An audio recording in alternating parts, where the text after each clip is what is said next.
दोस्तों महाज जंग की अब तक ताज़ा तरीन सूरत हाल ये है कि पाकिस्तान ने 5 इंडियन जदीद तरीन त्यारे मार गिराए हैं, जिनमें 3 राफेल त्यारे हैं। अब तक पाकिस्तान इंडिया को तकरीबन $1 अरब का नुकसान पहुंचा चुका है, क्योंकि राफेल त्यारे दुनिया के महंगे तरीन त्यारे समझे जाते हैं। इसके अलावा DGISPR लेफ्टिनेंट जनरल अहमद शरीफ चौधरी ने बताया कि इंडिया ने आज रात पाकिस्तान पर 6 मुकामात पर 24 हमले किए और उनमें 8 पाकिस्तानी शहरी शहीद हुए, जिनमें बच्चे और औरतें शामिल थीं।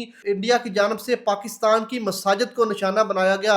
जिन एरिया को निशाना बनाया गया उनमें शामिल हैं मुजफ्फराबाद में मस्जिद बिलाल को निशाना बनाया गया, जिसमें एक बच्ची जख्मी होने की इत्तला है।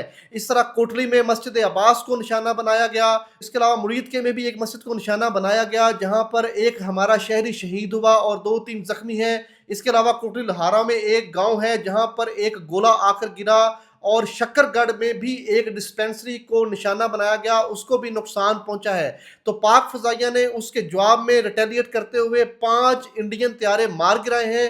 एक राफेल त्यारा अवांतीपुर में 17 नाटिकल पर पाकिस्तानी एयरफोर्स ने मार गिराया है, जिसकी फुटेज भी अब मीडिया पर आना शुरू हो गई है। इस तरह ददयाल सेक्टर में चेक पोस्ट उड़ा दी गई है और पाकिस्तान इंडिया के अंदर दाखिल हो गया है। उनको घुसकर अब मारना शुरू कर दिया है।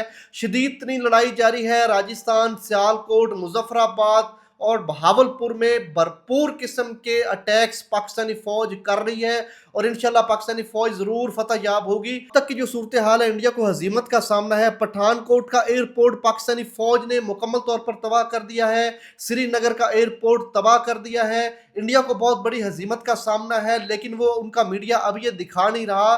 तो इस वक्त शदीद तरीन लड़ाई जारी है पाकिस्तानी फौज के लिए, पाक फौज के लिए। दुआएं कीजिए कि अल्लाह ताला उन्हें कामयाबी दे।